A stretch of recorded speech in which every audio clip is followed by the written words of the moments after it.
Kami dari kelompok 14, di sini saya akan menjelaskan mengenai pengertian narkoba terlebih dahulu.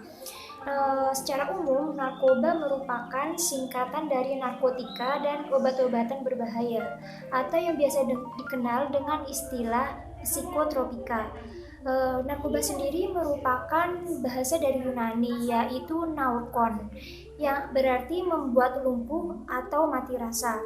Selain itu, istilah dari narkoba yaitu nafsa, ya artinya narkotika, psikotropika, dan zat adiktif lainnya. Dapat dijelaskan yaitu zat atau bahan apabila masuk ke dalam tubuh kita akan mempengaruhi tubuh itu sendiri, seperti terutama pada otak dan syaraf pada tubuh kita, dan dapat menyebabkan terjadinya ketagihan atau adiksi dan ketergantungan atau dependensi terhadap masyarakat luas dan pada tubuh kita sendiri. Narkoba sendiri digolongkan menjadi 3 menurut Undang-Undang Nomor 22 Tahun 1997. Golongan pertama sendiri yaitu narkotika yang hanya digunakan untuk tujuan ilmu pengetahuan saja dan tidak ditujukan untuk terapi atau memiliki potensi yang tinggi yang menyebabkan ketergantungan atau ketagihan.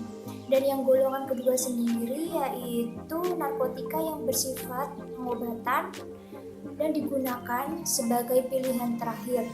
Biasanya dapat digunakan juga sebagai terapi dan bertujuan sebagai ilmu pengetahuan yang memiliki potensi tinggi dan mengakibatkan ketergantungan. Contohnya saja yaitu morfin. Dan golongan ketiga ini yaitu berkhasiat untuk pengobatan dan banyak digunakan dalam terapi. Biasanya bertujuan untuk pengembangan ilmu pengetahuan dan biasanya mengakibatkan ketergantungan. Contohnya saja yaitu kodein.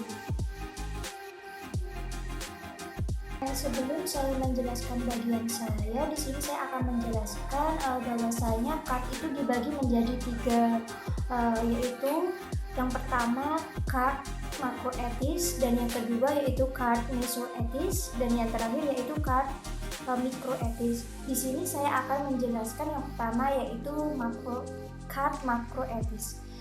Dari kelompok kami mengambil dari masalah tersebut tentang narkoba dan menemukan bahwa CART makroetisnya yaitu para ilmuwan dan para ahli. Di sini dibagi menjadi 2 yaitu menurut penelitian. Yang pertama yaitu meneliti metode baru untuk menghentikan pencegahan narkoba, dan yang kedua yaitu meneliti kandungan narkoba mengapa bisa menyebabkan kecanduan pada seseorang. Di sini saya akan menjelaskan yaitu pada penelitian pertama yaitu meneliti metode baru untuk menghentikan kecanduan narkoba tersebut. Itu dibagi menjadi 3 bagian. Yang pertama yaitu meneliti antidotum atau obat-obat yang penawar racun. Di sini sendiri ini merupakan tindakan yang etis karena dapat membantu seseorang untuk mengurangi kecanduan tersebut. Dan yang kedua yaitu membantu menekankan angka pengguna kecanduan narkoba. Jadi dari sini ini juga merupakan tindakan etis. Dan yang terakhir yaitu menghindari kematian seseorang. Menghindari kematian seseorang sendiri merupakan tindakan etis. Dan yang sini saya akan menjelaskan mengenai penelitian yang kedua yaitu meneliti kandungan narkoba yang dapat menyebabkan kecanduan pada seseorang. Di sini dibagi menjadi 2 bagian. Yang pertama yaitu membantu proses penelitian tentang cara penghentian kecanduan narkoba tersebut pada seseorang. Di sini merupakan tindakan etis karena membantu seseorang agar tidak menggunakan narkoba itu sendiri. Jadi itu merupakan tindakan yang baik. Dan yang terakhir yaitu meningkatkan kualitas agar hidup itu tingkat kehidupan itu semakin tinggi. Dan itu merupakan tindakan yang etis karena untuk mengurangi beberapa orang yang masih menggunakan narkoba. Baik, dari kelompok kami untuk bagian mesoetisnya, kami mengambil bahwa yang menjadi mesoetis dalam kasus ini adalah pemerintah. Apa saja peran pemerintah untuk si pengguna narkoba itu sendiri dibagi menjadi dua. Yang pertama, yaitu pemerintah berfungsi untuk memfasilitasi rehabilitasi untuk pengguna narkoba, dan yang kedua, yaitu pemerintah tidak memfasilitasi rehabilitasi untuk pengguna narkoba. Lalu apa saja peran pemerintah dalam memfasilitasi untuk pengguna narkoba? Yang pastinya pemerintah turut andil untuk menyelamatkan hidup seseorang untuk pengguna narkoba tersebut. Dan yang kedua, pemerintah juga harus memulihkan kondisi spiritualnya atau meningkatkan kondisi spiritual dari pengguna narkoba tersebut. Dan yang ketiga, pastinya pemerintah juga meminta tolong psikiater untuk memulihkan kesehatan jiwa mental pengguna narkoba tersebut serta memberikan motivasi. Dan yang keempat, pemerintah juga meminta tolong para dokter untuk memeriksa kesehatan fisik dari pengguna narkoba tersebut. Takutnya pada pengguna narkoba tersebut dia memiliki penyakit-penyakit tertentu yang mengancam jiwanya. Dan selain itu, untuk yang tidak memfasilitasi rehabilitasi untuk pengguna narkoba, pastinya nanti berdampak membahayakan kesehatan dari si pengguna narkoba tersebut, baik dari fisik, kejiwaan, psikologis, mental, dan sebagainya. Selain itu, jika pemerintah tidak memfasilitasi rehabilitasi untuk pengguna narkoba, pastinya si pengguna narkoba tersebut tidak akan mengalami peningkatan kondisi spiritual, sehingga dia akan memulai atau mengulangi kebiasaan buruk yang sama seperti di masa lalu. Selain itu juga, jika pemerintah tidak memfasilitasi rehabilitasi untuk pengguna narkoba, pemerintah sama saja dengan mematahkan keselamatan hidup dari pengguna narkoba tersebut dan tidak akan menyelamatkan si pengguna narkoba tersebut dari hal-hal buruk. Baik, pada kesimpulannya bahwa pada mesoetis ini pemerintah memegang suatu peranan penting untuk memfasilitasi rehabilitasi untuk si pengguna narkoba tersebut.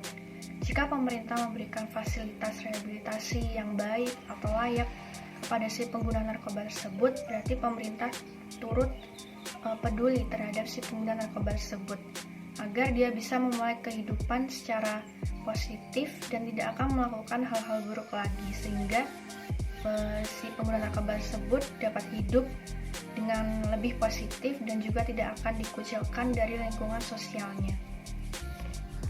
Di sini saya akan menjelaskan tentang CART mikroetis. Dari kelompok kami menggunakan masalah tentang narkoba dan menemukan CART mikroetis adalah pengguna narkoba. Di sini pengguna narkoba dibagi menjadi dua, yaitu yang pertama berhenti menggunakan narkoba, yang kedua tidak berhenti menggunakan narkoba. Jadi yang saya akan membahas yang pertama itu tentang berhenti menggunakan narkoba. Jika seseorang ingin berhenti menggunakan narkoba, maka yang pertama ia akan menyelamatkan dirinya sendiri. Yang kedua, hubungan sosial lebih erat dan sehat. Yang ketiga, ia mampu kelola emosi. Dan yang terakhir, tidak kehilangan pekerjaan. Yang poin kedua, tidak berhenti menggunakan narkoba. Ketika seseorang tidak berhenti menggunakan narkoba, maka akan menyebabkan yang pertama, risiko kematian besar. Yang kedua, mengganggu kualitas hidup. Yang ketiga, merusak sel otak. Dan yang keempat, merepotkan dan menjadi beban keluarga. Jadi, menurut kelompok kami, bahwa dalam kasus ini peran dari ketiga pihak sangatlah penting. Dimulai dari para ilmuwan dan ahli pemerintahan serta pengguna narkobanya itu sendiri. Para ilmuwan dan ahli berusaha untuk meneliti tentang pengurangan kecanduan narkoba.